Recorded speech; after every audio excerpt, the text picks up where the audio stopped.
Hey guys, tonight we're stepping into a flickering candlelit room somewhere in 15th century Europe.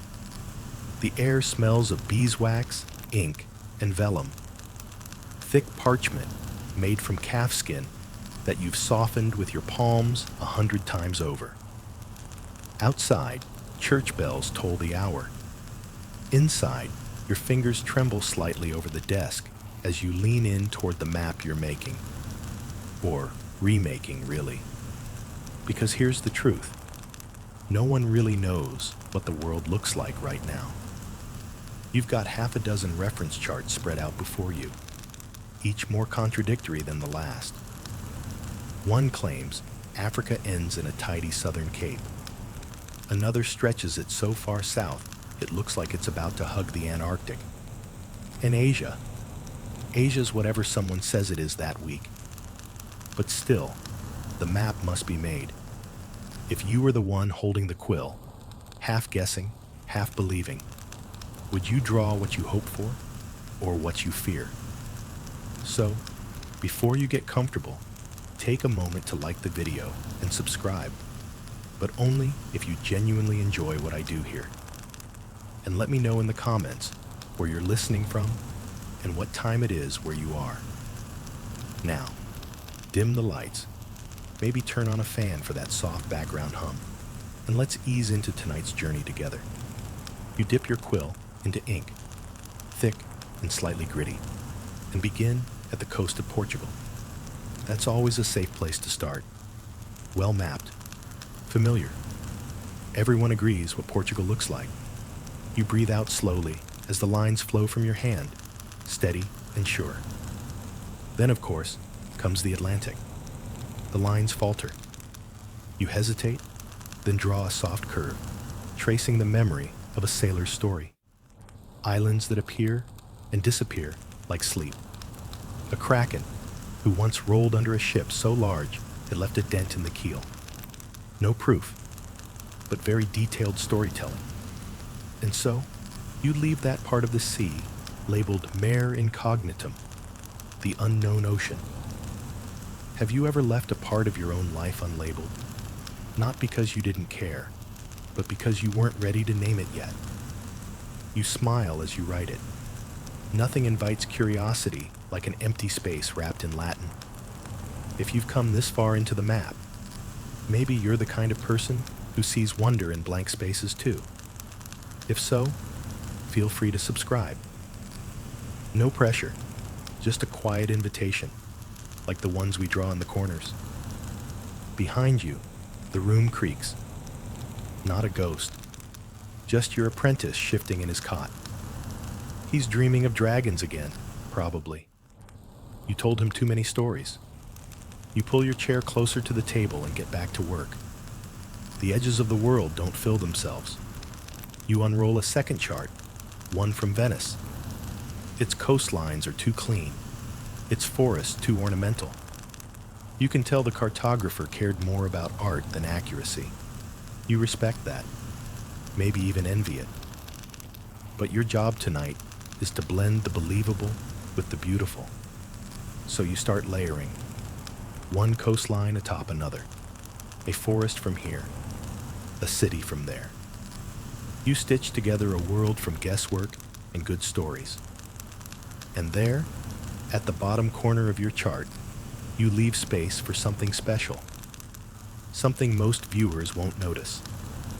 A small blank island, no bigger than a thumbnail. Do you ever leave something unspoken? Just small enough for someone curious to find it? Unconnected to any route. You write next to it. Here, the maps get quiet. It's not a real place, but it's your favorite. As you work, the fire flickers low. Shadows crawl up the walls. You think about how strange it is, spending your life drawing lands you've never seen, trusting voices you've never met. Historians still argue whether early Renaissance maps were more science or story, whether map makers believed they're dragons or just needed to put something in the empty spaces. You suspect it was both, because when faced with the unknown, people don't tend to say, "I don't know." They draw something with teeth. Your candle guttered once, but you relit it without thinking. Now you draw a cluster of hills near an unnamed bay and label them mountains of soft light. You remember hearing that phrase from a priest passing through the market square. He swore there was a land where dusk lasted all day, and even the shadows glowed. You're fairly certain he was quoting scripture, or drunk. Still, the name stuck. Your map is full of names like that, places that shimmer with possibility. Some copied, some whispered, some entirely yours. A wind rises outside, a shutter groans. Somewhere, a dog barks into the dark. You press on, ink to page. Isn't it strange how we keep going, even in the quiet, even in the uncertainty? Would you keep drawing too? Guess to guess. And all the while, the coastline grows. The quill scratches softly now, almost like it's breathing with you. The room has gone still. Only the steady rustle of parchment and the occasional sigh of the wind beyond the shutters keeps you company. And right there, in the middle of your growing chart, you make your boldest move yet. You draw a dragon. Not a full one.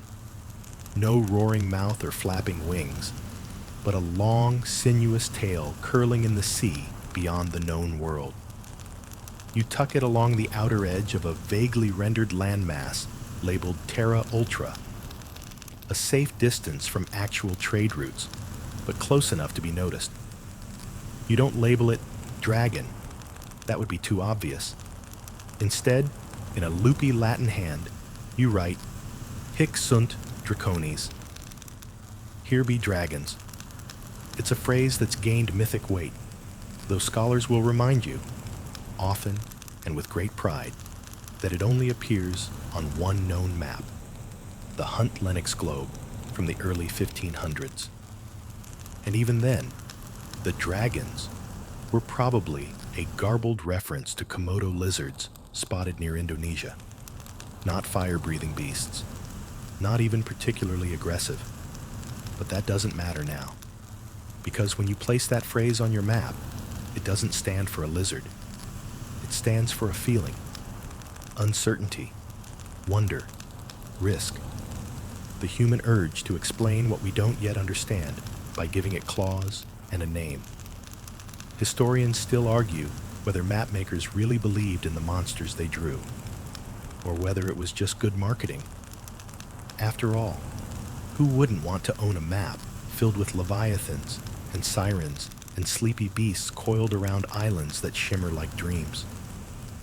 You suspect it was both, because even if you don't believe in the dragon, part of you still hopes it's there.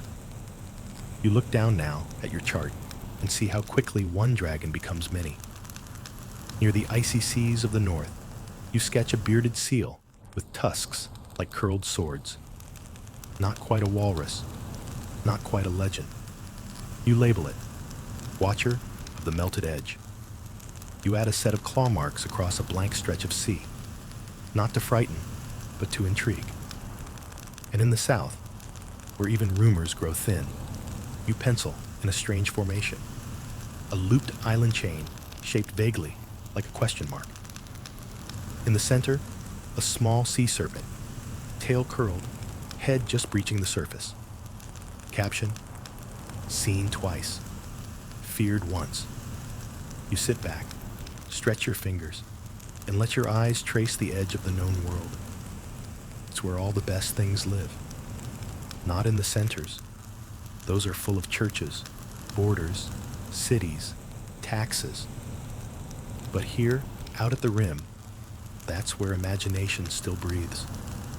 You recall a Venetian merchant who once claimed he saw a creature with the body of a seal and the voice of a choir. You asked him how many cups of wine he'd had. He said none. He looked completely serious. So now, off the Dalmatian coast, you draw a tiny creature with open jaws and musical notes floating up like smoke. sings only in storms. Most people will never notice, but someone will. Someone will lean closer, squint, and wonder. And that's the point. Your map isn't for accuracy alone. It's for company. For those lost at sea, or stuck awake at night, or searching for something they don't yet have a name for. You trace back to the dragon's tail, now fully inked and curling through the water like a lazy cat. There's something comforting in its shape. Not threatening, not menacing, just present. As if it's been there all along, waiting for someone to draw it again. You remember an old sailor who said, "A dragon on the map keeps you alert, not scared, just humble." You like that. Still do. Because the best dragons on your maps aren't monsters. They're reminders. If you could place a gentle warning on your own path, just to stay humble, what would it say? That the sea is still bigger than you. That not everything fits in a box. That not all paths lead home. You light another candle and glance at the smudges of ink on your sleeve. You don't clean them. You never do. Every stain tells you where you've been, or where you thought you were. And then you whisper, just to yourself, and just once, "Here be dragons." Not as a warning, but as an invitation. You dip your quill again, carefully shaking off the excess ink, and steady your wrist. The coastlines are flowing now. Smooth, familiar, reliable. Not every part of the world is tangled in dragons. Some parts, especially the coasts, are comforting in their predictability. And that's where the Portolan charts come in. You unfurl one from the pile. The vellum creaks, edges curled like old bark, but the lines remain crisp. Webs of wind, stars, and sailor's logic. Portolan charts are among your favorite kinds of maps. They don't try to explain the world. They just try to get you from one port to the next without dying, which really is all anyone ever wants. You run your finger along the Mediterranean coast, one of the most precisely recorded coastlines in the Renaissance world. Genoa, Naples, Alexandria, each curve and notch honed over centuries by men who measured by knot and shadow. These maps are not theoretical, they are functional. They exist not in books, but in saltwater-stained pockets, aboard creaking ships, beside bread crusts and moldy cheese. You trace the lines again, those unmistakable rum lines, radiating like sunbursts from compass roses, crisscrossing the seas like spiderwebs. They don't bend with the earth, don't care about mathematical perfection, but they work. Historians still debate where these Portolan charts first came from. Some point to Genoese archives. Others argue for Majorca. A few whisper that they're based on ancient Phoenician scrolls, long since eaten by time. You, of course, have your own theory, that they were drawn by someone with a very patient cat and a terrifying sense of optimism. You smile and continue copying. As you draw the web of lines across your own chart, you find your breath slows. There's a rhythm to it, a geometry of calm. For every uncertain mountain range and speculative desert, there's a stretch of coastline that says, yes, someone really saw this. But even here, where precision is prized, you find the occasional wink. A small fish doodled off Corsica, a palm tree on Sardinia drawn far too large, a port that's been renamed 5 times, but keeps its old symbol like a stubborn scar. You decide to honor this tradition. You add a cluster of islets near Crete. You shape them into the rough silhouette of a sleeping dog and label them the Snoring Archipelago. Just because. You remember a Portolan you once studied that had a note beside one inlet. Here, the oysters sing. No explanation, No clarification. You asked an old sailor once if he'd ever heard oysters sing. He told you, only when drunk. Or heartbroken. You accepted that as canon. Tonight, you decide to lean into the poetic. You draw a narrow bay and label it, safe in storms, but only after apologies. If anyone asks, you'll say it was in the Genoese notes. It wasn't, but it should have been. Your apprentice, now awake, shuffles across the room with a cup of watery tea. He peers over your shoulder and traces one of the rum lines with his finger. "These look like threads," he murmurs. You nod. "They are." He frowns. "So if the ship moves along one, does it unwind something?" You blink. "That's actually kind of brilliant." You write a quick note in the corner of the page. "Ships move like needles, stitching sea to self." Your apprentice grins, proud of the inspiration, then goes to feed the cat. You look at the map again, at the orderly chaos of it all. The tangled net of routes, the ports that rise and fall, the tiny icons that represent whole civilizations in half a thumbnail space. And you're struck, once again, by how strange this job really is. You are, essentially, a storyteller with a ruler, a poet with a compass.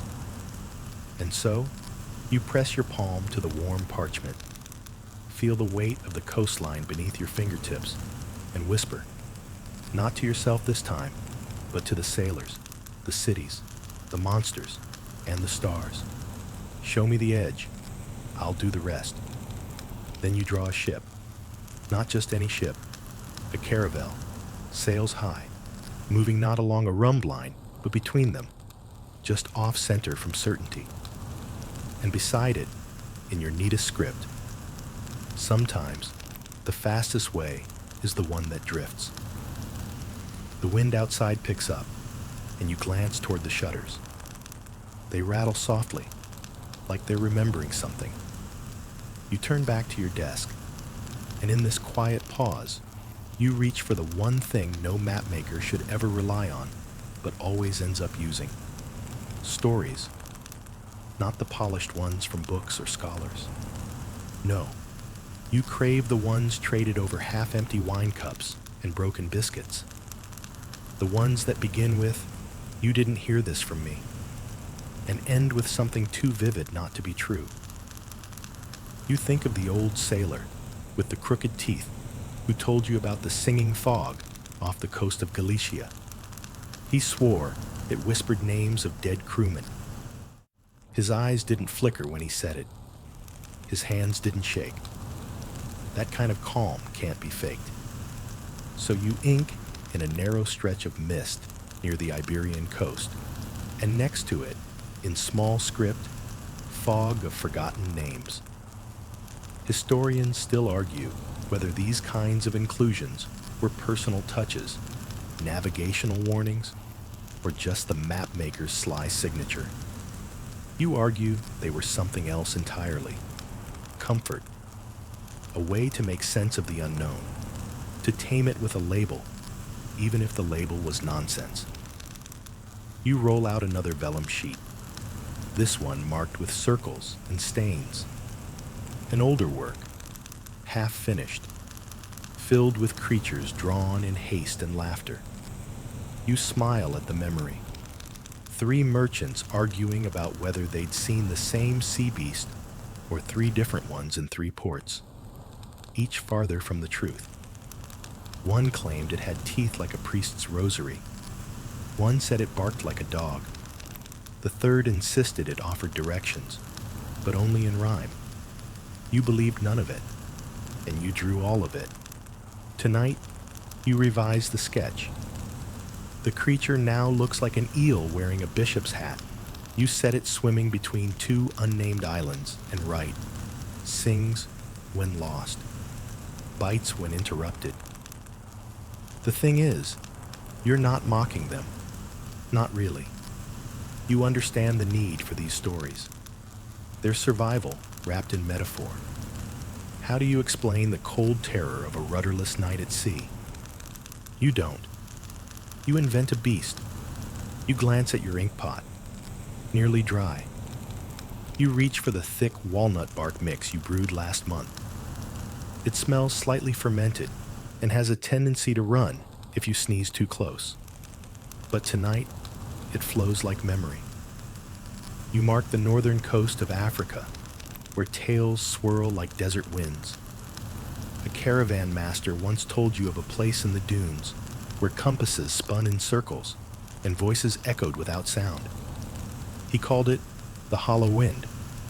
You never found it on a map, so you make your own. Just inland from the Libyan coast, you draw a single dot. No roads, no rivers.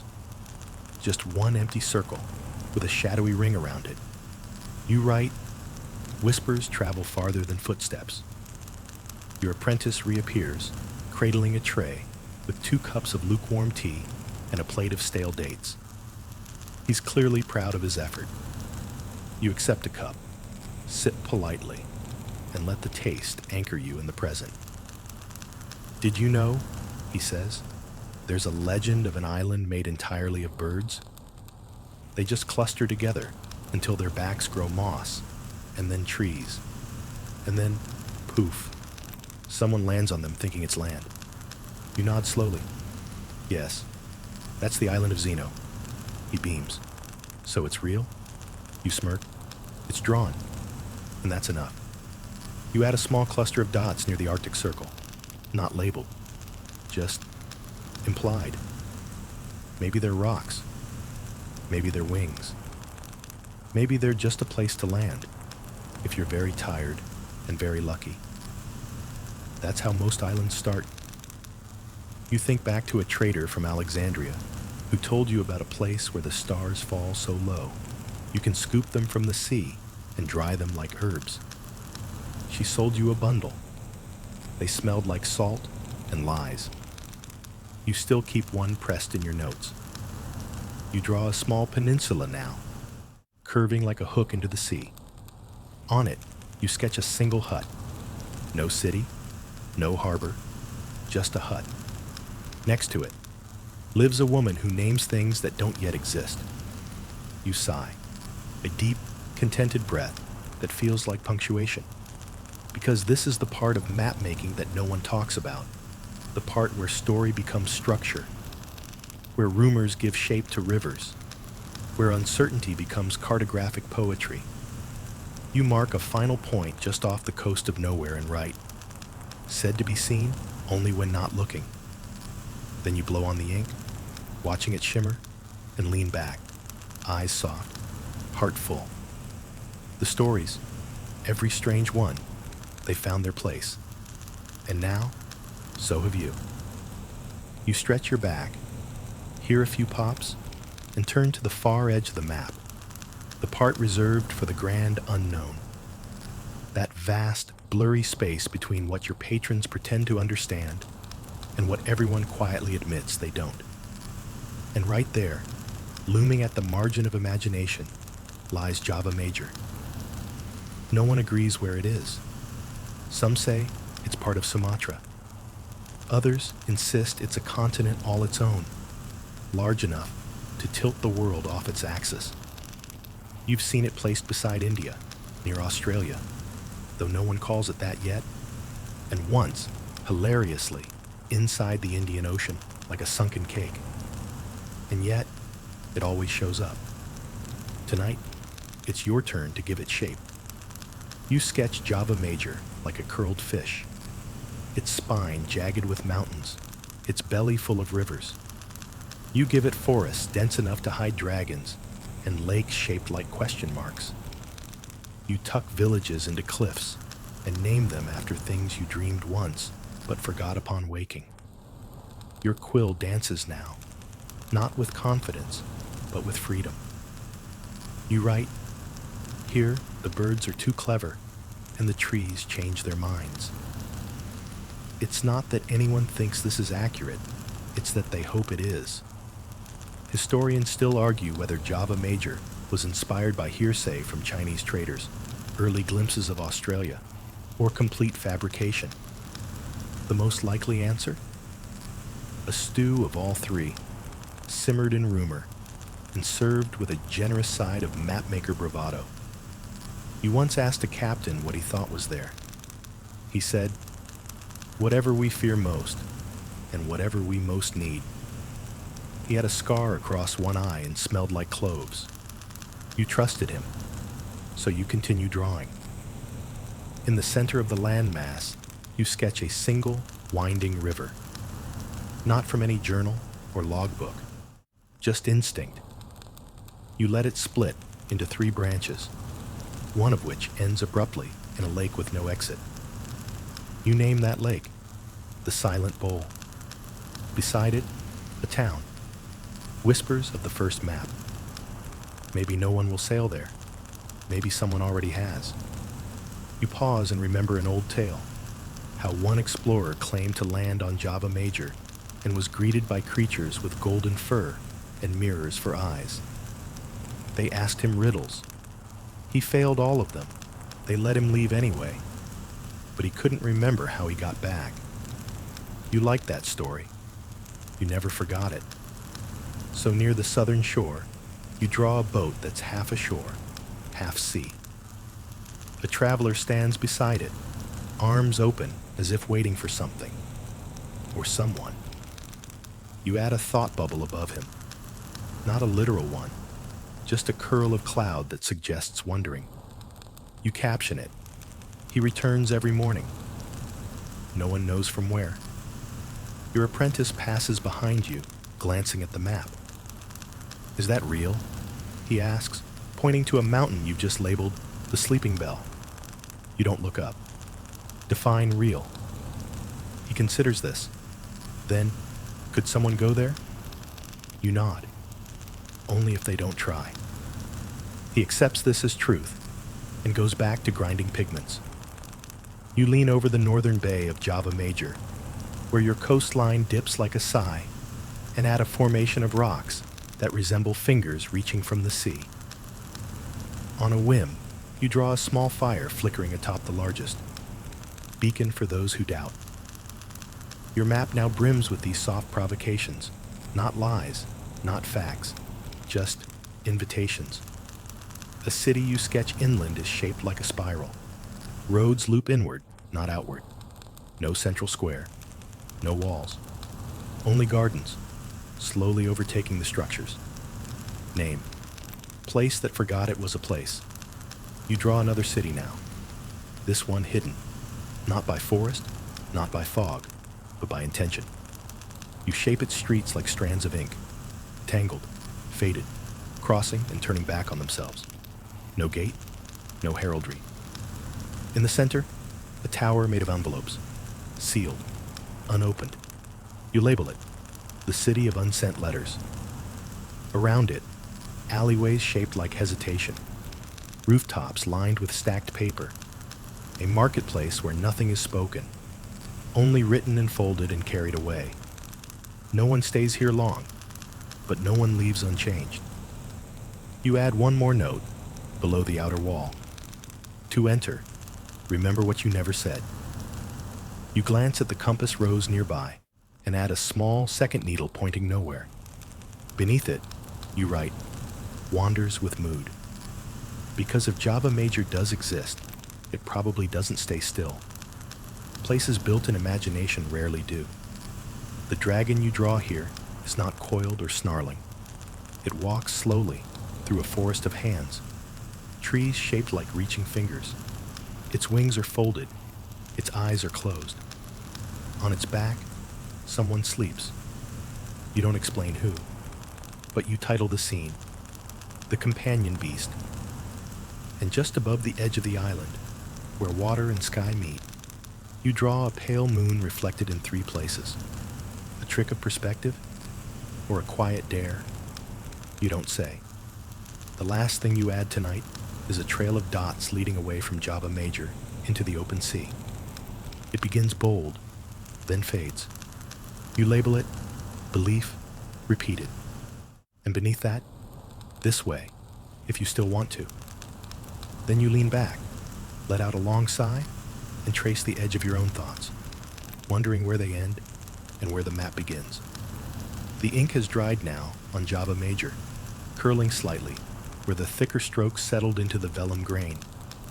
You run your finger gently across the dragon's tail, raised like a tiny ridge, and then reach for your oldest book, the one that never stays closed, The Travels of Marco Polo. It's been copied and recopied so many times the truth has rubbed thin. Your edition is full of marginal notes, someone's faded corrections, and a few doodles in the back that may or may not be camels. You flip through it with something like reverence, or maybe mischief, because Marco Polo, bless him, was not known for precision. Still, his tales seeded half the strange lands you draw. Not just Java, but Cathay, Cipangu, the desert cities of Persia and beyond. His elephants are 10 times too large. His unicorns, basically angry rhinos. And his cities, too many, too marvelous, too perfectly spaced to ever be real. But still, you follow him. You rest your hand on a blank section of your map, somewhere in the heart of Central Asia, and begin sketching a city inspired by one of Polo's more questionable memories. A place made entirely of glass, where birds were trained to carry messages between balconies and no one walked on the streets, only rooftops. You give the city tall, mirrored towers and shaded courtyards shaped like spirals. You call it Miraglacia. Is it based on fact? Absolutely not. Is it better than fact? Probably. Historians still argue whether Marco Polo ever saw half the places he described. Some think he gathered stories secondhand from Persian merchants. Others say he embroidered memories to suit his audience, especially while imprisoned in Genoa, where he dictated his travels to a writer with a flair for drama. You prefer to think he remembered everything just a little wrong, and so you honor him not with corrections, but with additions. You sketch a large plain, dotted with tents shaped like starbursts, where he once claimed to have seen feasts with thousands of white horses drinking from silver troughs.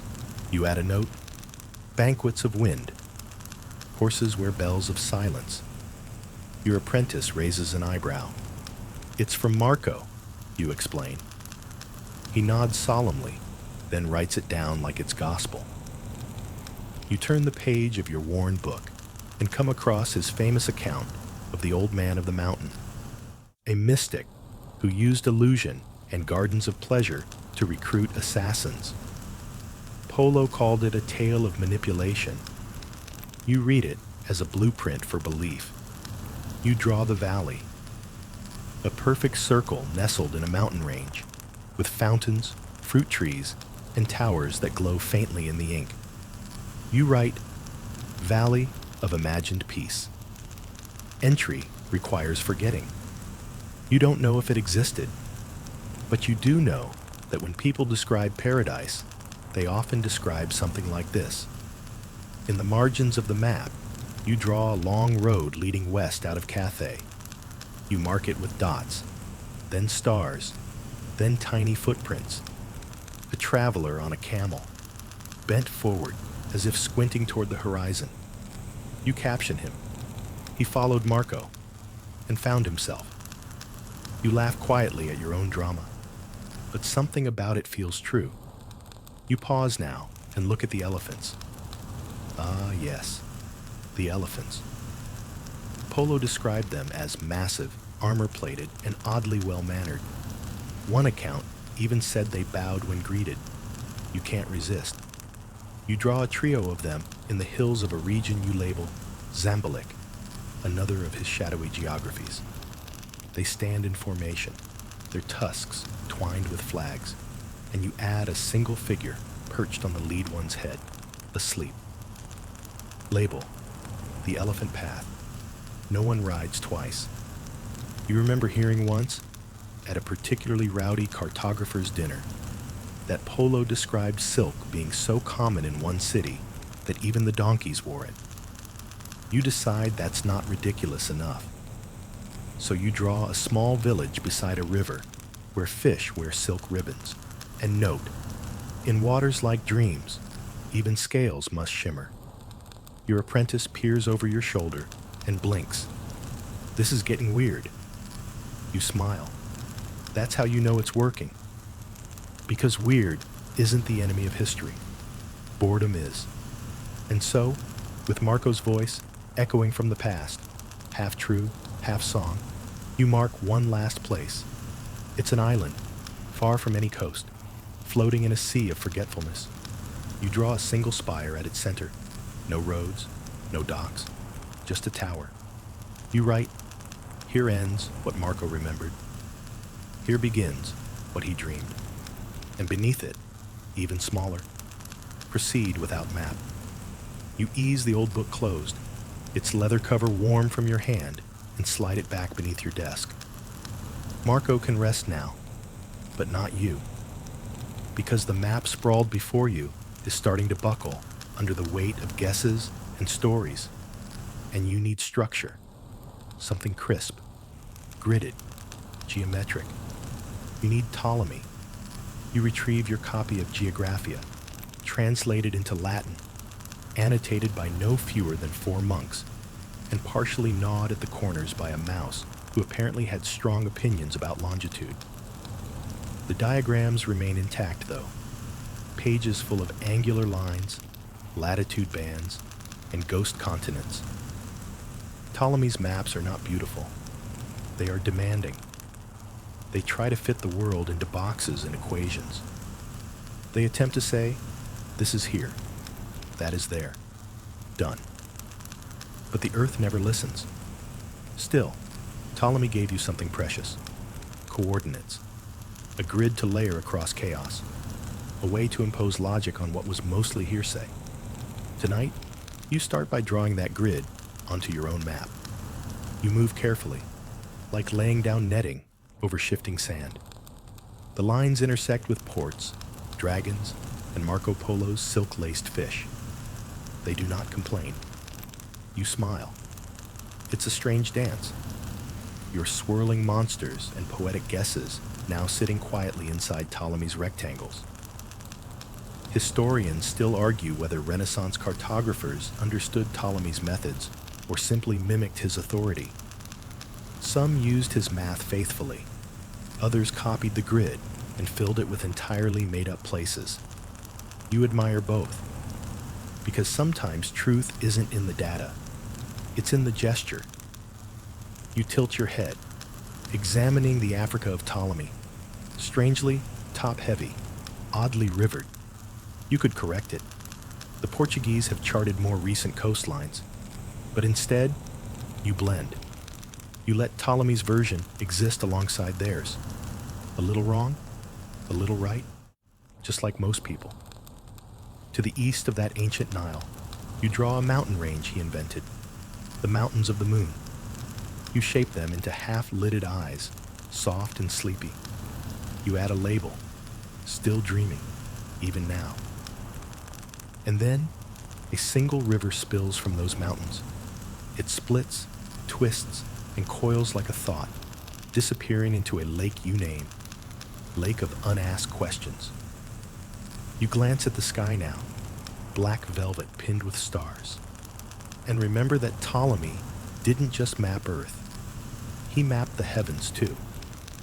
You grab your compass and draw a faint celestial band across the map, cutting diagonally from northwest to southeast. You place stars at intervals, not real constellations, but the ones you imagine ancient travelers might have wished for. One cluster you name, the sisters who never forgot. Another, the line between choices.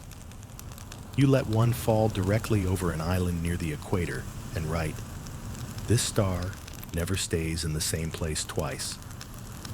Your apprentice yawns audibly. He's sitting in the corner, trying to copy a coastline from your draft, but his lines wobble like jellyfish. You don't correct him. Let the map drift a little. You remember when you first tried to draw like Ptolemy. You got the scales wrong. Your continents leaned east, like they were trying to whisper to someone. Your rivers defied gravity. You cried. Now, you draw freely, not despite Ptolemy, but because of him. Because he dared to think he could measure the immeasurable, that he could press the globe flat and carve it with numbers. He was wrong, of course, but gloriously so. And you? You follow his footsteps, then detour. You redraw your compass rose now, not with just north, south, east, west, but with moods. Wonder at the top, doubt at the bottom, memory to the right, and curiosity leftward. You label the center. You are here. Probably. Your apprentice snorts at that. Good. Let the seriousness dissolve. In the bottom corner of the map, just below Ptolemy's ghost grid, you draw a curled-up creature, half sphere, half shell. You label it the Earth when it's tired. Then you let the ink dry. You glance at your mixture of dragons and geometry, of ancient errors and recent dreams. You wonder how long this version will last before someone overwrites it. But that's not your concern. Your job is not to get it perfect. Your job is to give the next mapmaker something to argue with. And so, across the bottom of your chart, in clean Ptolemaic style, you write, drawn according to the wisdom of stars, the folly of men, and the kindness of monsters. And then, beneath that, even smaller, let the world remain slightly unknowable. You roll up the Ptolemaic charts, careful not to smudge the freshly inked wisdom of monsters, and set them aside with quiet reverence. Now it's time to turn east, not toward Cathay or Sipangu, but to another world of map-making altogether. You reach for a smooth, square sheet, not vellum this time, but fine cotton paper. The script already on it is not Latin, not even Roman. It curves and flows, beautiful and unfamiliar. Arabic, the language of stars, water, and trade winds. Tonight, you're copying from an Ottoman chart. This one's different from the others. The European maps you're used to are obsessed with borders and power, drawn to impress bishops and kings. But this Ottoman map breathes. The coastlines are loose but vivid. The mountains rise like waves. The compass roses bloom like flowers. You run your hand across it slowly, like touching silk. This map, you suspect, was made by someone who believed the world was still kind. You dip your brush. Yes, brush tonight, not quill, and begin to trace the edges of the Black Sea. You follow the shape carefully, letting your strokes follow the gentle, swooping aesthetic of the Islamic cartographic style. There is less rigidity here, more rhythm. Historians still argue whether Ottoman cartographers like Piri Reis were influenced more by classical Greek sources or by Islamic scholars such as Al-Idrisi and Ibn Hawqal. You believe the truth lies somewhere in the margins, hidden between a sailing manual and a prayer. You copy a note from the edge of the map, translating aloud for your apprentice. This is the sea that holds both fear and joy. He nods. That's how most things are. You continue. You draw the Mediterranean again, this time as a series of soft strokes, not the sharp lines of your European maps. The coast of Anatolia stretches across the center like a bridge. You add small ships in the margins, some with sails, some with oars. None are perfect. All are purposeful. And then comes the Red Sea. Here, the Ottoman chart you're referencing has done something wonderful. It's colored it red. Not metaphorically, actually red.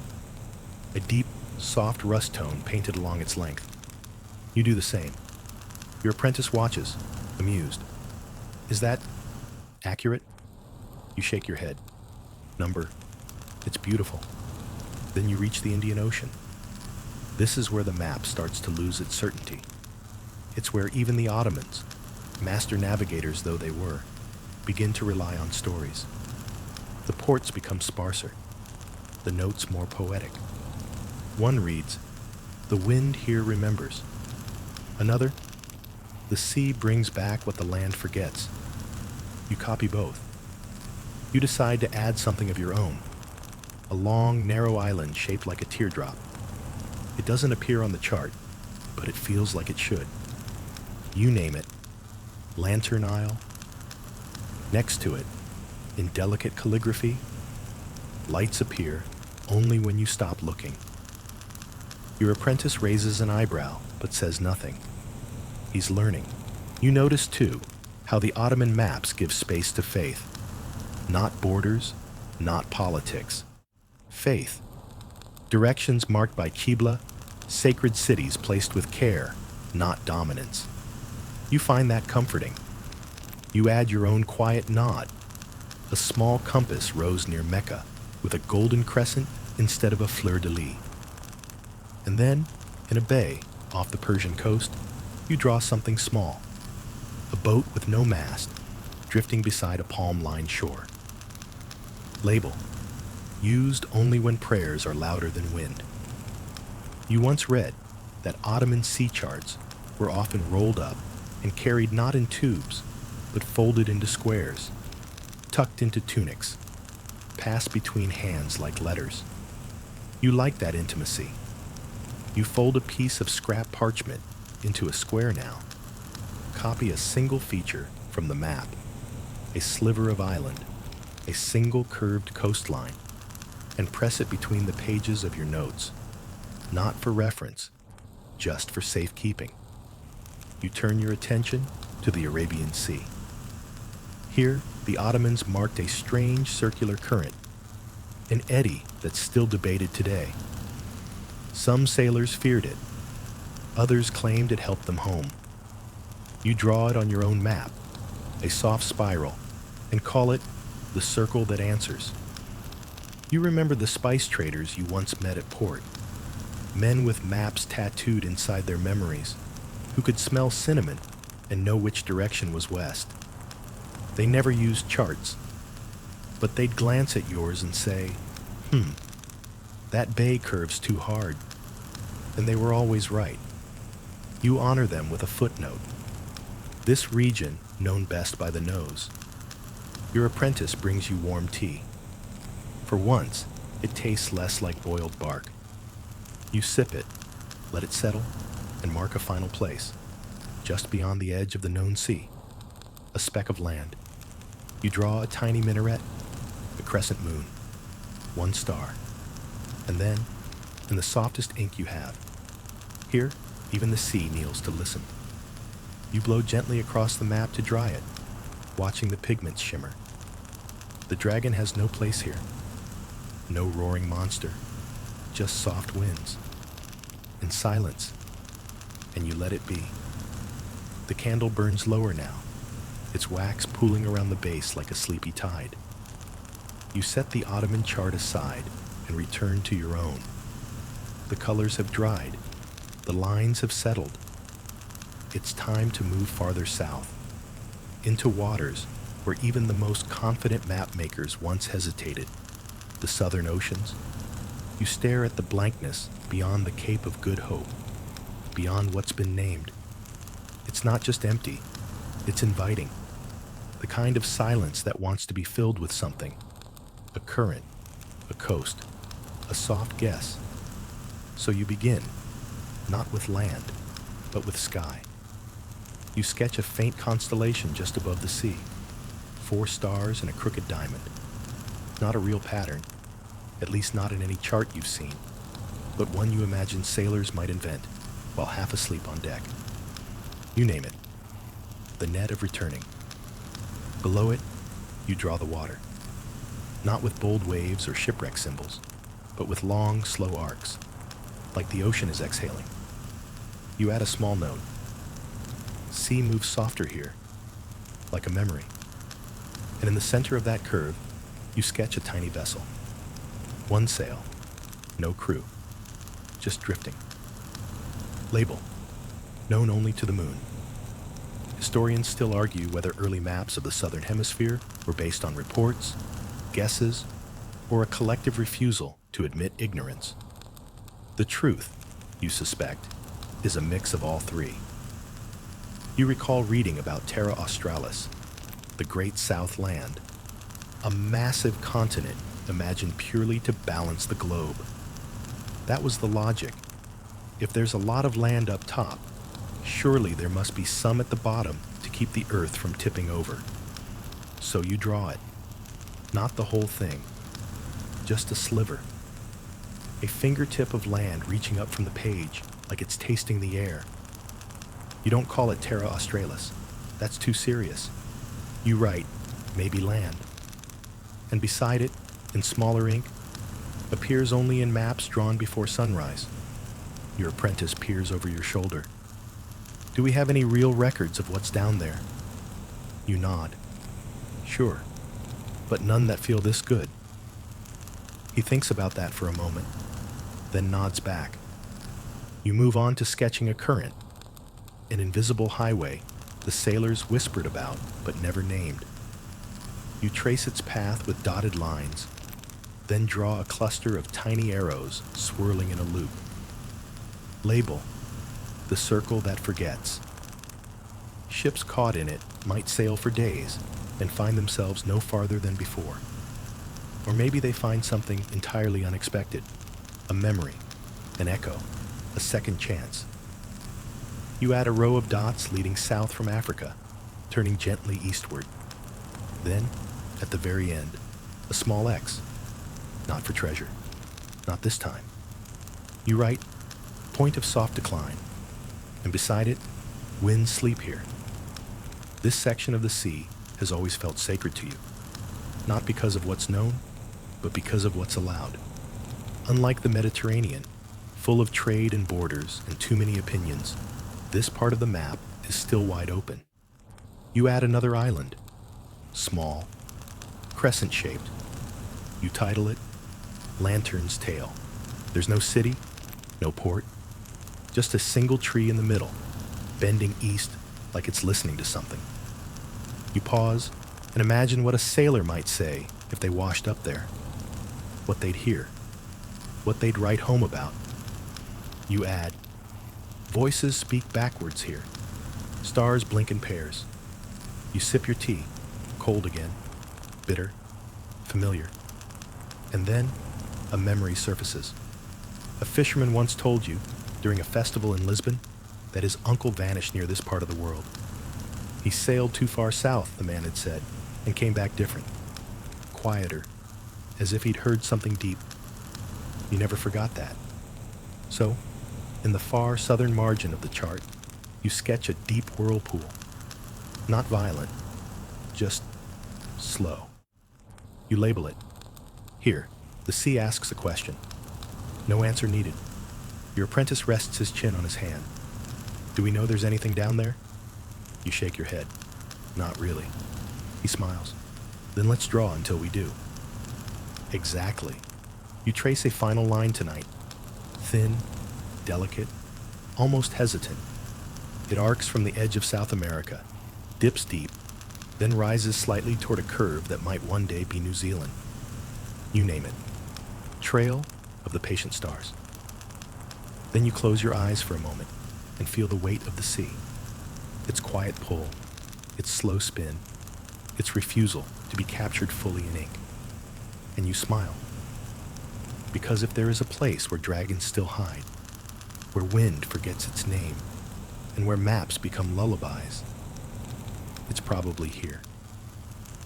The southern sea glimmers faintly now under your lamplight, curling into soft grays and sleepy curves. It's time to leave the blank waters for a moment and return inland, just briefly, to a quieter kind of map. One that doesn't hang in noble libraries or sail with merchants. One that you keep folded in the drawer beside your cot. You call it the Whisper Map. It doesn't follow known rivers or famous coastlines. It charts feelings, moments, bits of conversation you overheard in marketplaces, or details that snuck into dreams and never left. You unfold it slowly. Your apprentice, curled up nearby, with a book he isn't really reading, glances over. That's not one of the commissions, is it? You shake your head. This one's for later. The whisper map is messy, smudged. There are crossings out, places renamed multiple times, doodles in the margins. You never planned it. It just happened. Tonight, you decide to add to it. You draw a narrow inlet on the edge of something that might be a continent or might be a thought, and you call it Bay of Still Regret. Not dramatic, not sad, just still. Beside it, a lighthouse with no light. Caption: only shines for those already leaving. You pause, pen hovering over a patch of white, and remember the woman you met in Venice who used to carry tiny scraps of parchment in her sleeve. Each one a memory from a place she hadn't yet visited. She said she'd been collecting them for decades. You draw a path through a forest. No trees, just suggestion.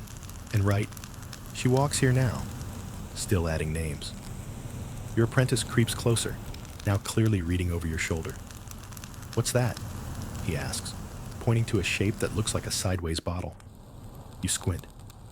Oh, that? That's a wind trap.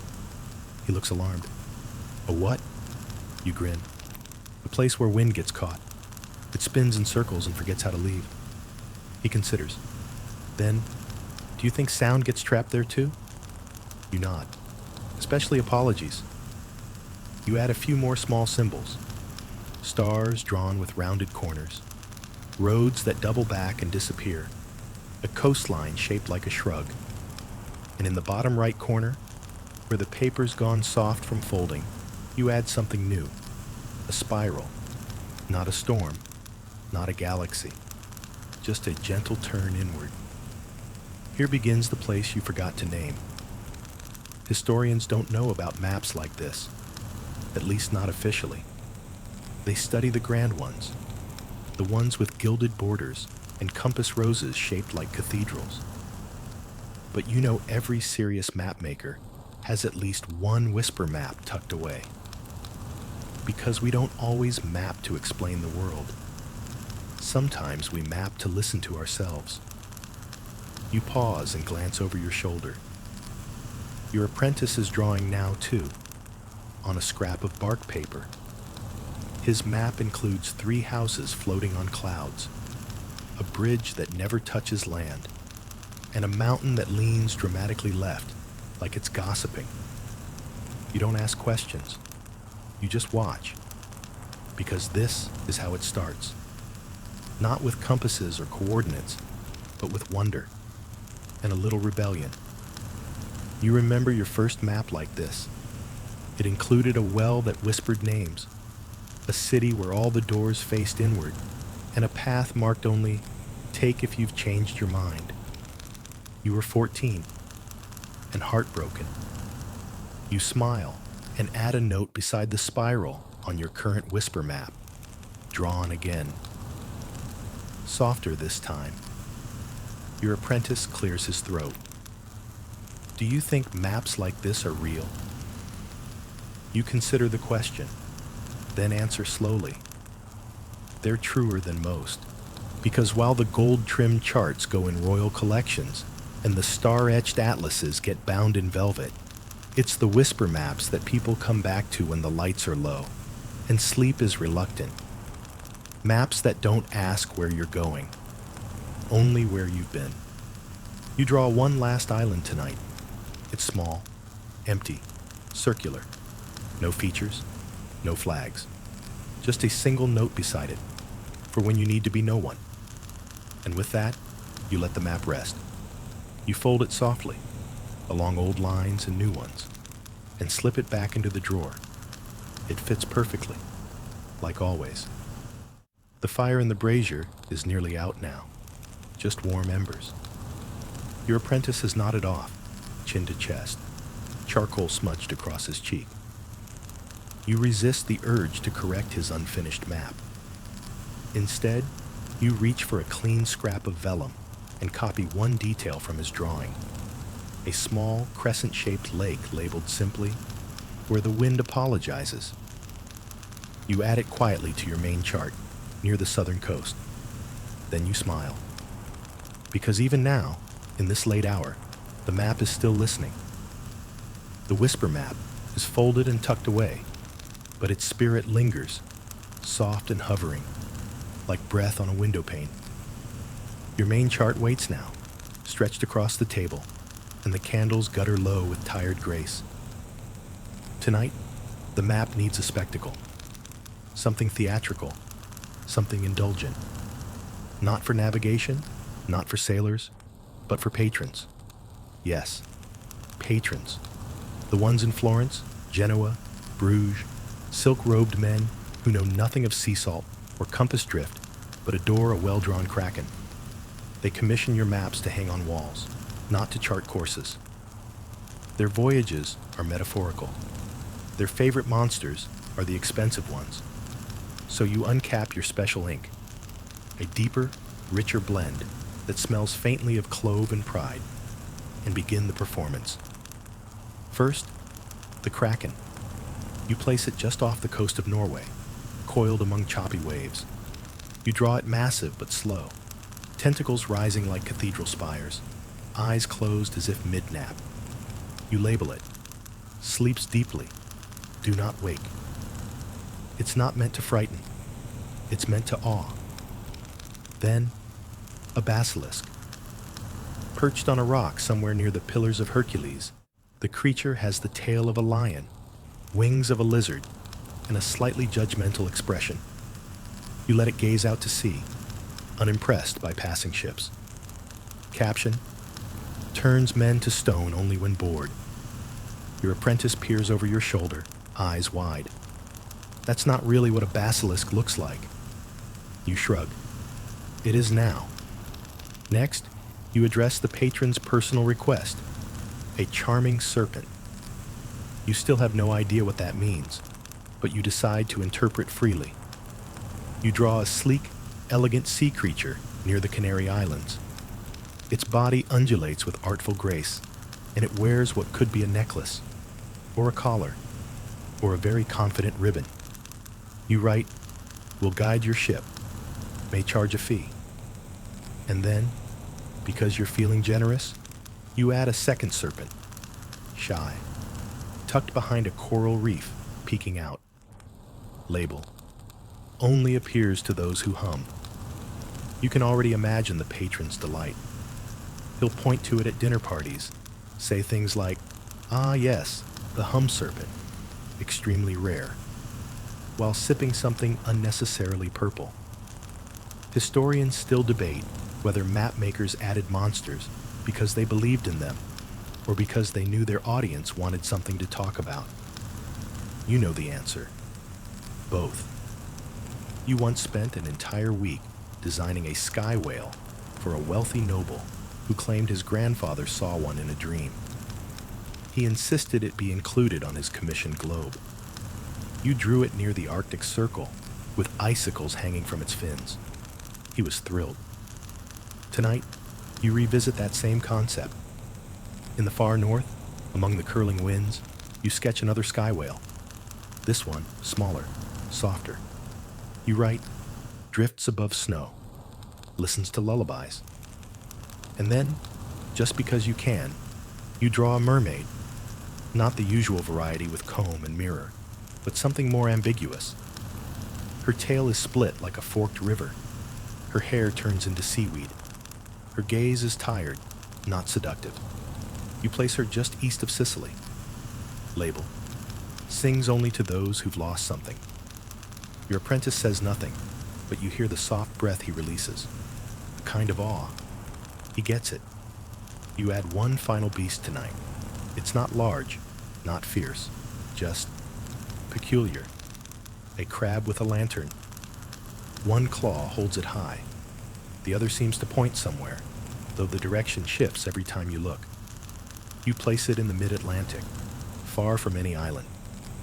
Caption: leads the way, doesn't know where. You sit back, there they are. A gallery of dignified absurdities. Mythical creatures who don't roar or fight, but instead wait, watch, or wander. Less threats than metaphors. And perhaps that's the point. Because maps aren't just about territory. They're about story. And stories need dragons. Not for danger, but for contrast. For mystery. For those strange moments when the sea stretches too far and you need something, anything, to fill the silence. You recall a saying from an old shipmaster: "A monster on the map is better than an empty page." He was right. You glance at your monsters once more, now dry and glossy, their ink rich under candlelight. They are, in many ways, your signature, even more than your name. So you add one last note at the bottom of this section of the chart, beneath the beasts, beside the compass rose, where only the truly curious will find it.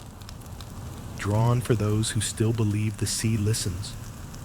And just under that, in your smallest script yet, some monsters only show up if you're kind. What if kindness was the only way to see the world's true edges? Would you look closer? You let your quill rest for a moment, fingers ink-stained and warm, the smell of wax and parchment thick in the air. The beasts lie still now on the page, coiled, curled, posed in their painted glory. But something in the back of your mind begins to stir. Not every map is made to please. Some are made to protest. You push aside the main chart and reach for another. One of your more recent commissions, a map of the Eastern Mediterranean requested by a certain bishop who wanted clear borders, none of that poetic nonsense, and absolutely no mythical creatures. His words. You gave him what he asked for, on the surface. But now, under cover of night, you return to that same chart and begin your quiet rebellion. You start by redrawing a river. Not a major one, just a minor tributary feeding into the Tigris. You change its course ever so slightly. A bend here, a fork there. No one will notice, except the people who live there.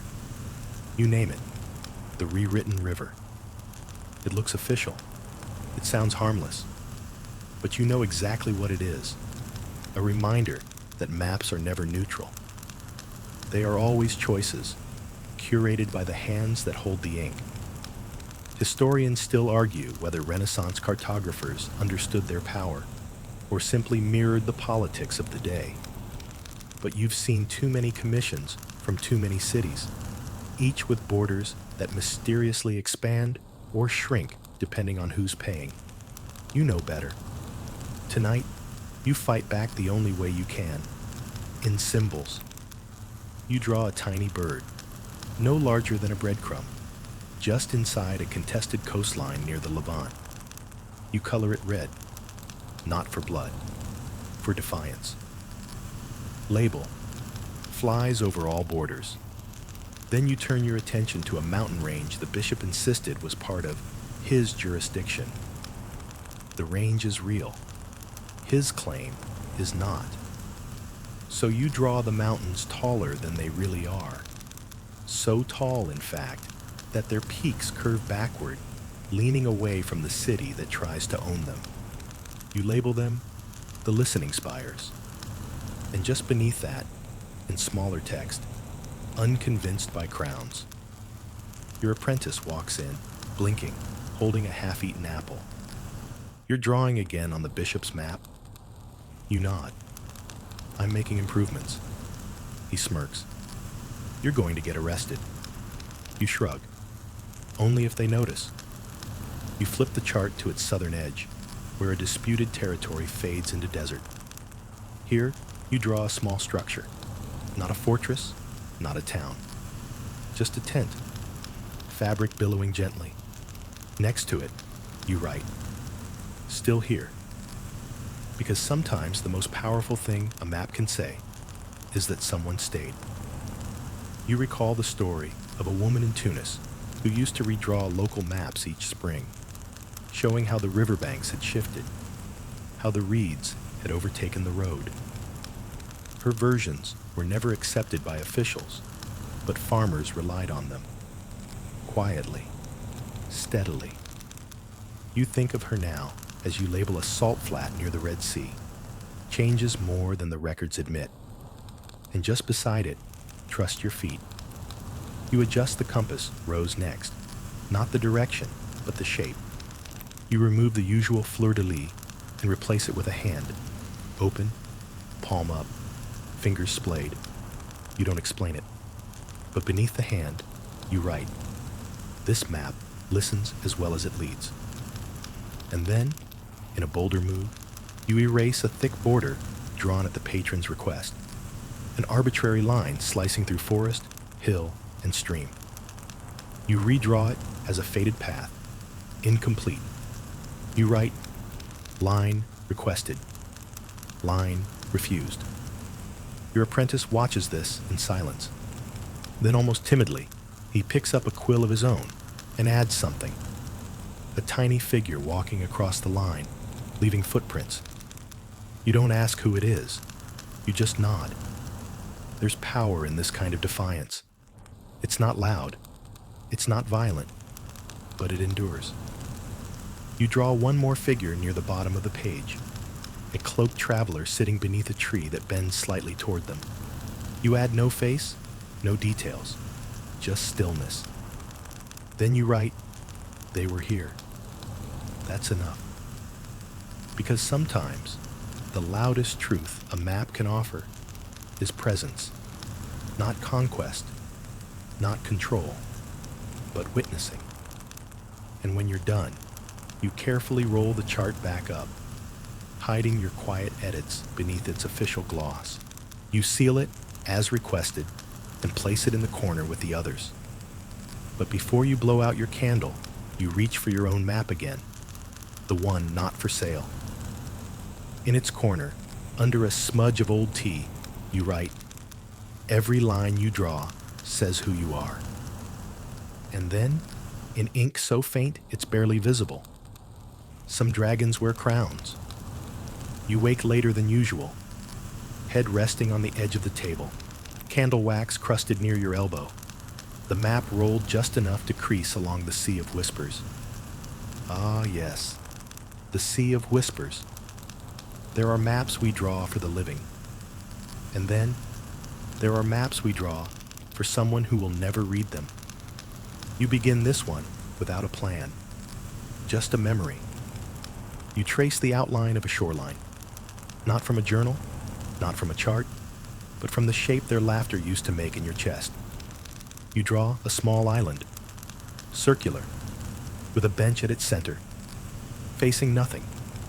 You label it, waited here, until it wasn't waiting anymore. Along the western edge, you sketch a quiet path that ends at the sea but doesn't touch it. Next to it, where the last conversation almost happened. And just offshore, a tiny buoy, drifting, no anchor. Caption, said your name, echoed once. Your apprentice doesn't ask about this one. He sees the way your hand slows, the way your eyes stay too long on empty space. This map isn't for navigation. It's a monument. You stretch, blink hard against the morning blur, and unfurl the chart once more. This stretch of ocean has always fascinated you. It lies west of the Canaries and south of the Azores, just far enough from Europe to feel mysterious, but not so far as to be pure fantasy. And yet, no one really agrees what's there, which means it's yours to fill. You begin by softening the waves. This isn't a violent sea. No storm lines, no jagged reefs, just slow-moving currents that twist like unspoken thoughts. You draw a lone ship in the center, not damaged, not lost, just paused. You label it, listens more than it sails. You recall a sailor once told you he crossed this part of the Atlantic and heard voices whispering from the wind, not threatening, not even coherent, just present. He said it felt like someone was trying to remember him. You sketch small swirls around the ship, like ripples, but never quite touching. Beside them, you write, "Whispers carry only if you stop rowing." Your apprentice arrives, holding a bruised peach and a question. "Is this the part where ships vanish?" You glance over. Number. They just change direction. He nods, uncertain whether that's metaphor or fact. Historians still debate whether legends like these were born from compass errors, magnetic anomalies, or simply the long, sleep-deprived hallucinations of early explorers. But you know better. These stories didn't come from fear. They came from silence. Because in this part of the world, there's nothing to distract you from yourself. You draw an island, small, round, green with a single inlet. You name it Isla de la Repetición. And beneath it, you'll land here again, even if you don't mean to. You like the idea of places that gently loop. You add another detail, a fog bank shaped like an open mouth. Inside, nothing visible. Label. Said your name once. Didn't ask permission. Then, a city, half underwater. Only the rooftops show, peeking above the calm surface. You don't explain it. You just draw a stairway leading down into the waves. Caption, they speak in bubbles. Only the lonely understand. You sit back. This isn't a map anymore. It's a mood. And you let yourself drift into it. You add a chain of islets next, but instead of giving them names, you number them. 1, 3, 5, 7. When your apprentice asks about the missing numbers, you say, "Those are the ones that didn't want to be found." He writes that down, dead serious. In the southeast corner of the Sea of Whispers, you draw a sleeping whale, not breaching, not moving, just present, like a floating thought. You write, "This one remembers you." Is there a place, real or imagined, that still remembers you, even if you've moved on? What name would you give it on your own map? You pause to sip from your long cold tea. Still bitter, still right. Then you ink a small whirlpool, barely more than a swirl, and label it, "Gentle Forgetting." Your apprentice frowns. Isn't that a contradiction? You smile. The best parts of the map are. To finish, you mark a line, just one. A soft curve leading out of the sea and toward the unknown. You label it. This path sounds familiar, but isn't. And right beside it, in lighter ink, "Best taken with a song you haven't heard yet." Because this sea, above all, isn't about navigation. It's about pause, drift, the place you reach when the winds go quiet and the stars hesitate. The place where stories begin again, just slightly different. You cap your ink, stretch your fingers, and glance once more at the ship you placed in the center. Still there, still listening. You consider adding one more detail. So you do.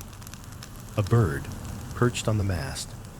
No wings spread, no motion, just a companion. And beside it, stays until you do. Then you roll the map gently and leave it open just enough to curl around that sea. Let it whisper to itself for a while. The Sea of Whispers now breathes quietly on your desk. The ink settled into soft, sinuous lines. You lean back in your chair and close your eyes for a moment, but the hum of the world keeps tugging at your mind. Not the world outside, the one inside the map. You stand, stretch, and retrieve a different chart, an older one, printed, mass-produced, crisp edges, commissioned by a noble whose name you've since forgotten. You hold it like a letter from someone you used to know. This is a map born from the printing press. You unroll it onto the table. Clean coastlines, bold typeface, no monsters, no mystery. It's accurate, and utterly lifeless. You sigh and trace the lines with your finger. Portugal, Africa, the belly of Asia. No surprises, no softness. Just the same confident errors repeated again and again, made permanent by the miracle of movable type. The printing press, you've often said, is both blessing and betrayal. Before it, every map was slightly wrong in its own special way. Now, the wrongness is standardized, beautifully carved, mass-produced, unquestioned. You remember when the first woodblock atlas arrived in your city. Everyone admired its clarity, its order, its sharp ink. But no one noticed that the mountains had been copied upside down. And now, that upside-down range appears in 10 other maps. Historians still argue whether these mistakes were accidents, deliberate simplifications, or evidence of deeper misunderstandings. You argue they were echoes. Once a thing is printed, it becomes real. You lean closer to the map and spot a river, one you know doesn't exist, never existed. You once walked that stretch of land yourself, dry as bone. But here it is again, flowing proudly through farmland that isn't there. You take your quill and add a quiet annotation. River of persistence, created by repetition. You flip to another chart, a globular projection from Nuremberg. It boasts elegance, mathematical precision, and an uncanny sense of certainty, as if the world itself had asked to be organized. It hasn't. You draw a small mountain off to the side, not on the globe, but on a separate sheet you keep for edits. You name it, Mount Retraction. Because that's what you sometimes want to do with these maps. Take them back. You unroll one of your earlier hand-drawn charts. The ink has faded, the parchment browned with age. The coastline of West Africa looks a little too tall, and the Canary Islands are out of proportion. But it feels right. There's a sea serpent there, smiling. A town labeled probably exists. A compass rose that tilts slightly, like it's listening to someone just off page.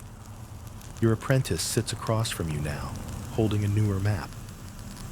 They've drawn the same error in 4 cities, he says, pointing to a peninsula that shouldn't be there.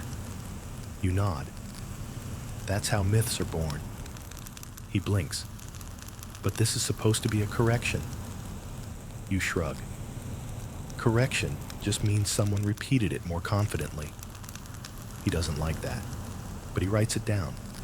You return to the printed map.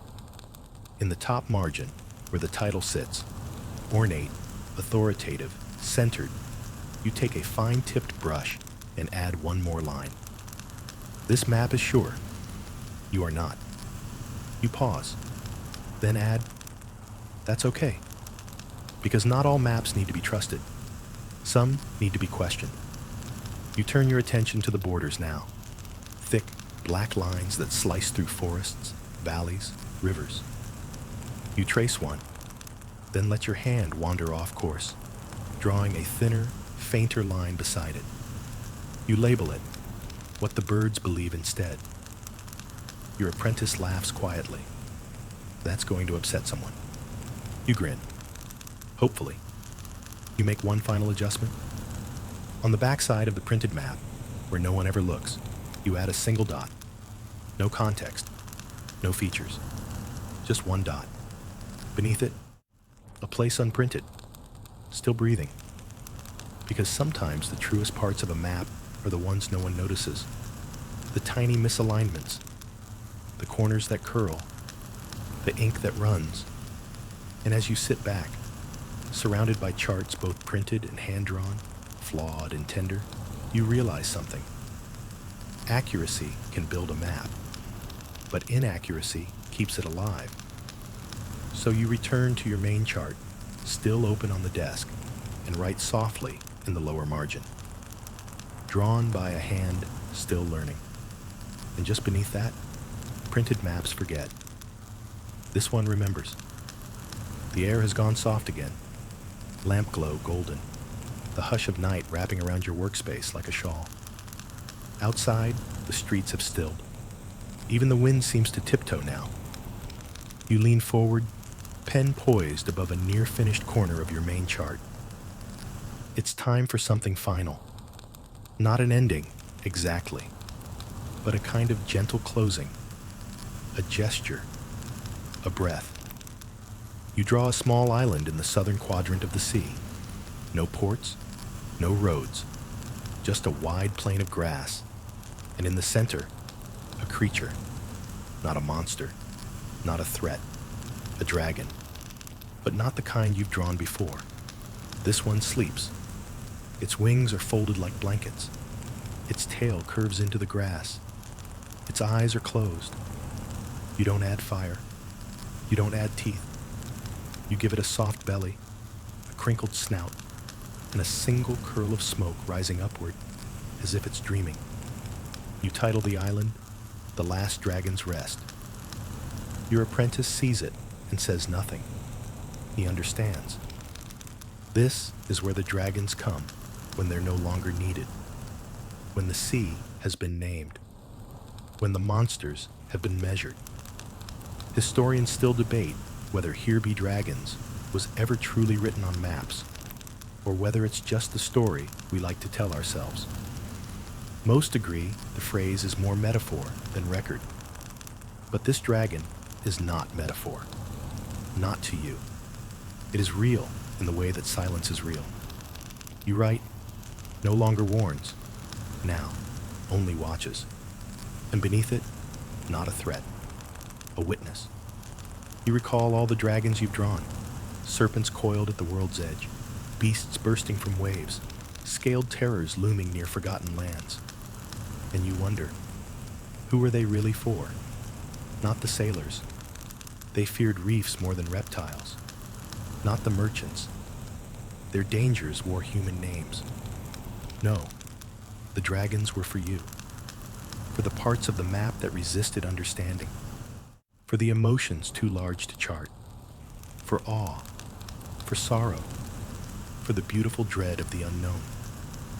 You draw the dragon's footprints now, pressed gently into the earth. Not clawed, not violent, just deliberate, as though it chose this spot to stop moving. You label the path, wandered, waited, rested. Your apprentice asks softly, do dragons die? You answer just as softly, only when the questions stop. He nods. You add one last detail to the scene, a single tree growing nearby, its branches bent, its leaves falling slowly into the grass, and just beneath it, sometimes mistaken for fire, sometimes mistaken for shade. This part of the map won't draw much attention. No one will measure it. No one will commission it as a decorative panel. But you know someone, someday, will find it, and they'll pause, and they'll feel something stir in their chest. You hope they do, because every map needs its hush, its lull, its one quiet promise that not everything has been explained. You add a tiny script near the island's edge. Here ends what needed defense. Then one more line, your smallest yet. If found, do not wake. You put down your quill. Exhale, let the quiet settle, and you watch your dragon sleep. Wind down, 300 words. The ink has dried now. The dragons have curled into stillness. The compass roses have spun one last time and come to rest. And you've earned your pause. You sit back in your chair, listening to the creak of old wood, the sigh of the shutters, the tiny clicking of cooling wax. Your hands, stained with 100 small decisions, now rest on your knees. The map is finished. Or perhaps not. Perhaps it's simply full enough to hold the weight of the night. The whispers, the guesses, the honest mistakes, and deliberate wonders. You glance once more at the last dragon's rest. It looks peaceful there. its body stretched out across an island no one claims, under a sky no one names. You think about all the places on the map that started as questions, as scribbles, as stories told in low voices around low fires, and now they sleep too. So, you let yourself settle, let your breathing slow, let your thoughts drift toward that quiet sea where ships pause, where stars lean close, where ink becomes ocean and ocean becomes hush. No need for certainty, no need for endings. Only this, a soft place, a little warmth, and a dragon dreaming. You unroll another map from your archive. This one crisp, official, printed in black and gold, commissioned by a duke who wanted clean lines, proud borders, and none of that soft ambiguity. His words, not yours. You remember how carefully you followed his instructions, and how subtly you resisted them, because not all maps tell the truth. Some, many, tell a very specific lie. You trace your finger along one of the borders he insisted on, a perfect rectangle, slicing through a coastline that bends in real life like a smile. He wanted it straight, firm, contained. You complied, on the surface. But tonight, you remember. You slide your brush into the ink and begin adding small signs of resistance. Just beyond the falsely straight border, you draw a crooked road that weaves through the trees like a question. You label it, used by those who knew better. You adjust a forest that was omitted for aesthetic balance.